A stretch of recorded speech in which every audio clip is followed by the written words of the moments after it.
On to the Philadelphia Eagles. Obviously, they moved off of OC Kevin Patullo last week. And Howie Roseman is getting questions about A.J. Brown. Now, there is a report, and I had to ask our guy, Zach, where's this from? Well, it's from The Athletic, a very credible outlet.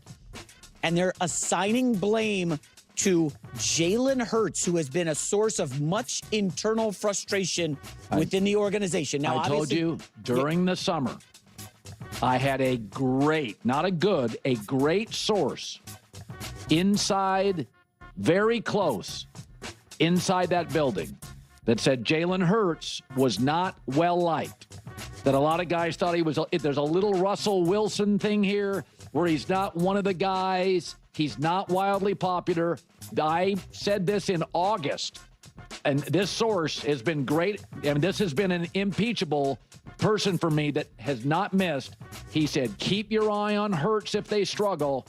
There's a lot of pushback in that locker room. He's not, one of the great things Tom Brady did, maybe better than any great player ever at quarterback. Everybody liked Tom. There's never been a bad word from a player. Like young guys, old guys, Randy Moss leaves, still loves Tom. There is value in just connecting with everybody, and there's a feeling, we've seen it with Russell, there's a feeling, I love Jalen Hurts. I think he's a really good guy. I'm not in that locker room. But my source was pretty direct and said, it's not all roses in that locker room, and Hurts can turn some players off. Yeah, so they're looking at Brian Daboll as the offensive coordinator. Here's the only problem with that. The Buffalo Bills job that just opened, you know who led Josh Allen to becoming a superstar? Brian Daboll. I think he's got to be a strong candidate, Jim and Joe Brady, for that. And now, go ahead. And the other thing is, if he took the Philadelphia job, he'd be great. But that would just mean Sirianni keeps his job. Yeah. And then Daboll moves on in a year to the Jets or wherever. Right. If Buffalo's available, you take Buffalo, period. Yeah, I don't want to go on a whole Buffalo rant now. I'm going to keep this focused on the Eagles.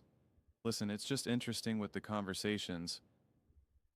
Colin was talking about the playoffs this weekend, and he talked about how the team that didn't turn the ball over won. They were 4-0, and how important it was the teams that won the turnover battle, and how important taking care of the ball is, and this, that, and the third. And yet ripped the Eagles all season long for that style of play. And in fact, Jalen Hurts and the Philadelphia Eagles did not turn the ball over, and they still lost against the 49ers because their team didn't execute well enough. That's not Jalen Hurts' fault. You can say that Jalen Hurts is a source of frustration. He's not one of the guys.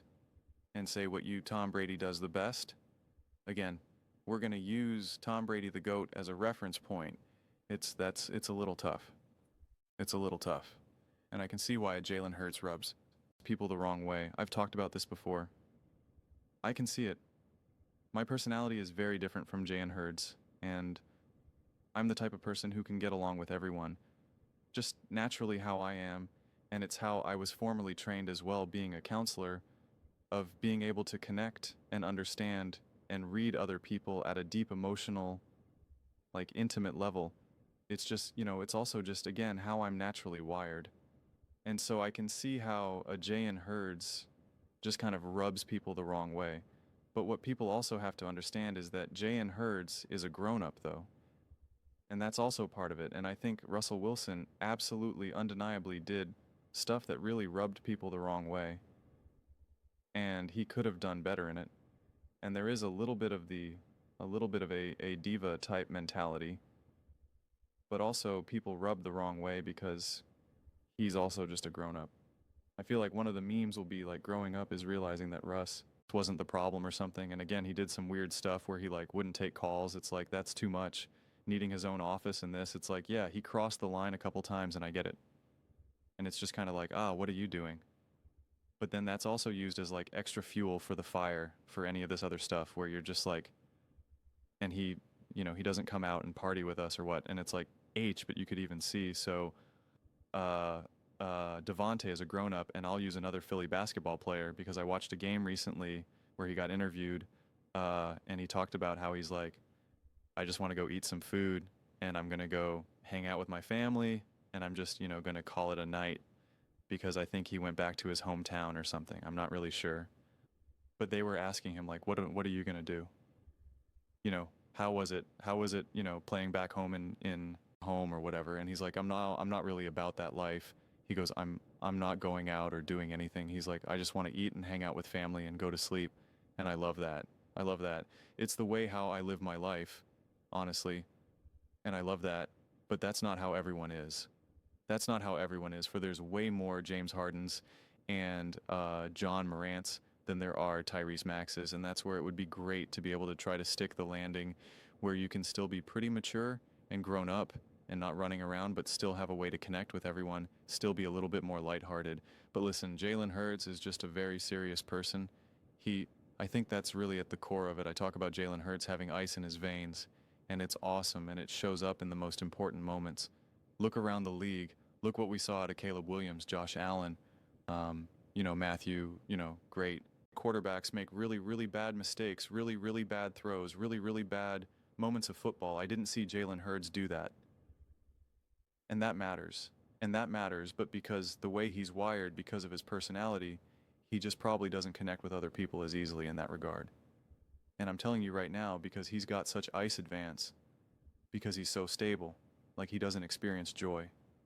I guarantee you I experience joy at a way higher level than a Jalen Hurts. But I also guarantee you I experience way more deeper, darker moments of depression, anxiety, and fear than Jalen Hurts. And so when you see other people who are part of this emotional train, this emotional roller coaster, this emotional ride, and there's someone else that's just not necessarily experiencing that, you feel a little disconnected.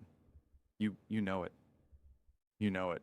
It's like partying and you're all out there with your friends and the one person's just sitting there on the couch and you're just like, you just know, you see it. You're just like, you're not having fun. You're not part of this experience. What are you drinking, water? Is that what is that?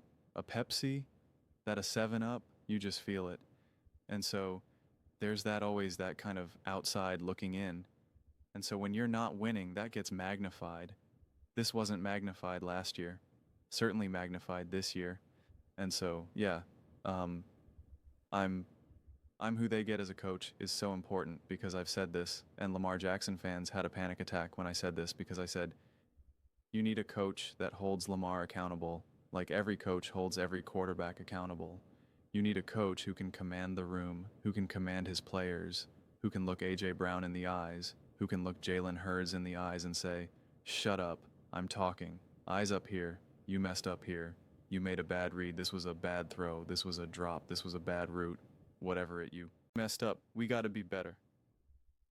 We got to be better holding people accountable. Holding people accountable. Holding Lamar accountable.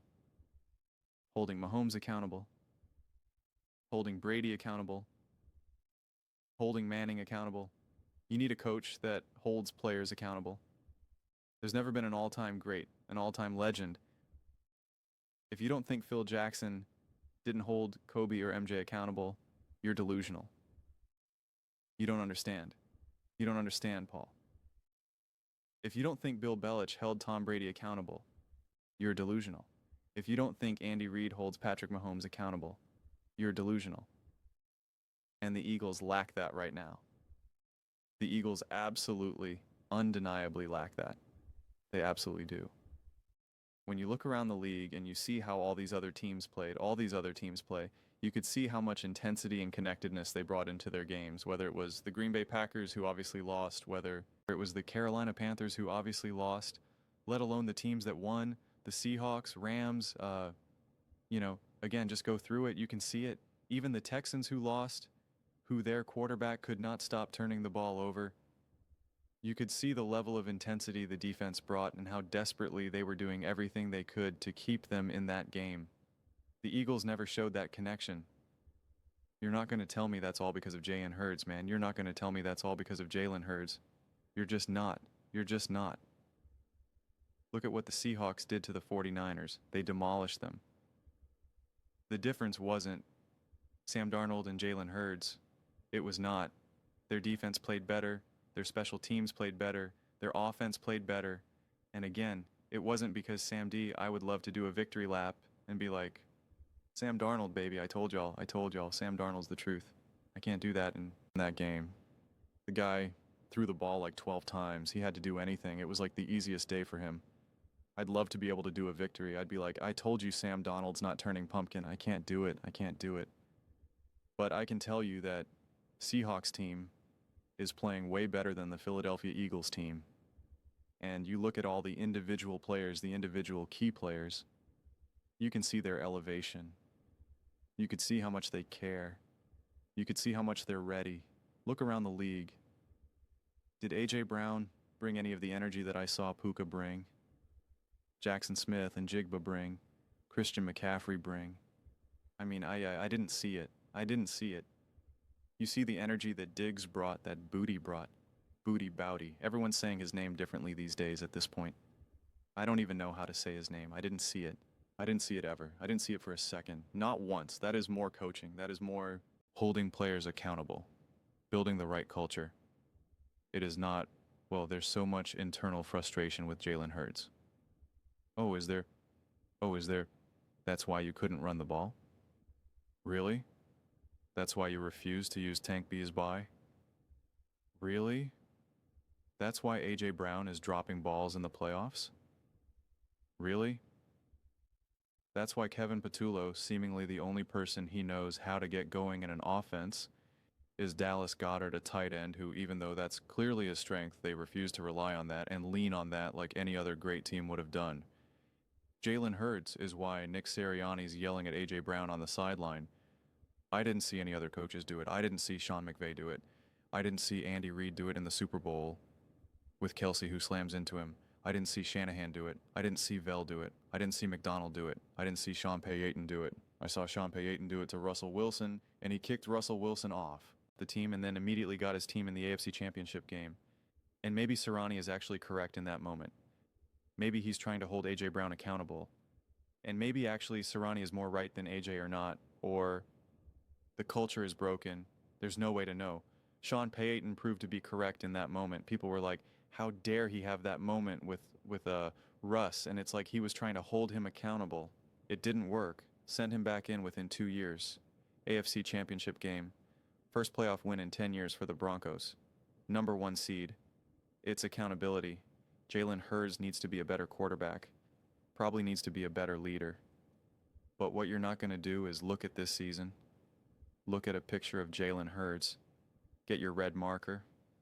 Put a big circle around Jalen and go, that was the problem. That was where things went wrong. That's a bunch of nonsense. That is an absolute bunch of nonsense. The final thing I'll say is Russ ruffled a lot of feathers because they felt that they won not because of him. And they felt that Russ was getting too much praise and too much of the credit.